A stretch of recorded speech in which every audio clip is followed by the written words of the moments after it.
भुवन में बाबा आखंडलमणि मंदिर प्रतिष्ठा उत्सव आयोजित हो जाइछि। भुवन तथा आखपाख अंचल में प्रथम आखंडलमणि मंदिर होइथिबा बेले स्वर्गत जगन्नाथ दासଙ୍କ उद्यम तथा स्थानीय बदान्य व्यक्ति सहयोग में आज को 35 वर्ष तले आरंभ होइथिला मंदिर निर्माण।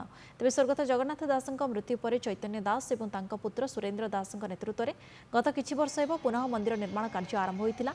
अनेक समय अनेक समस्या आर्थिक समस्या हेतु मंदिर निर्माण संपूर्ण हेबाकु विलंब होइथिले हैं। चलित वर्ष आषाढ़ मासरे महाप्रभु जगन्नाथ गुंडीचा यात्रा समय मंदिर प्रतिष्ठा उत्सव पालन होइछि।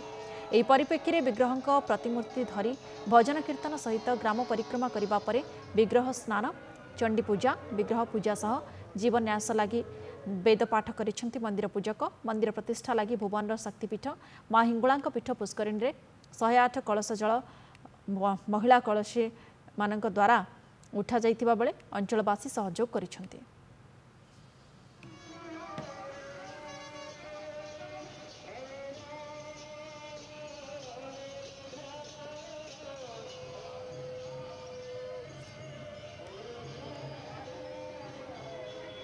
बन होची ऐतिह्य आमर अरासाईर समस्त कर्मकर्ता समस्त उद्योक्तार आमर आज को 3 दिन है आखंडलमणि विग्रह प्रतिष्ठा चली।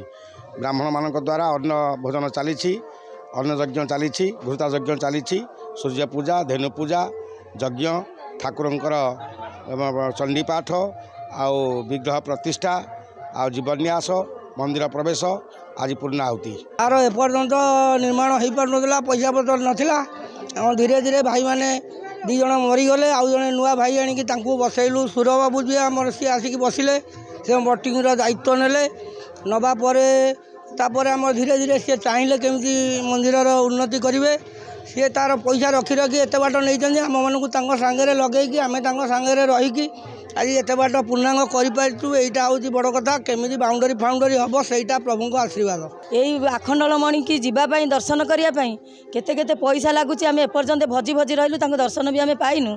से बाबा प्रकट होती भुवन ग्राम अरासाई साईर सबू जेतक माँ मैंने भक्तबृंद मैंने भाई मैंने भौणी मैंने समस्ते उपस्थित होती 3 दिन याक बहुत लगी प्रभु कृपारू आम ये दर्शन करूँ। ये आहरी लक्षाधिक लोक आसवे भिड़ हो।